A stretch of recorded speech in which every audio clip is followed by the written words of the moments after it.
ഇതിനൊരു കണക്കുണ്ട്. ഞാൻ കണക്കില് വീക്കാ. ഞങ്ങളവിടെ കല്ലുണ്ടാ വീക്ക്.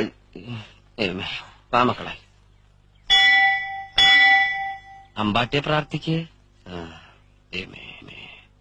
രാമാനുജ തേങ്ങ ഉടക്കടാ. ഭഗവാനെ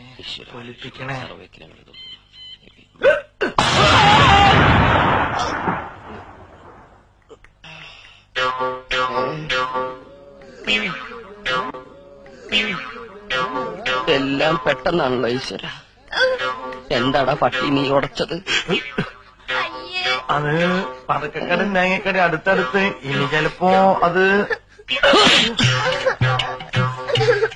വാ മോളെ, നീ വല്ലാണ്ട് കഴിയും. എന്നാലും ഭഗവതി ശത്രുവിന് പോലും ഇങ്ങനൊരു ഗതി വരുത്തില്ലേ. അണ്ടവാ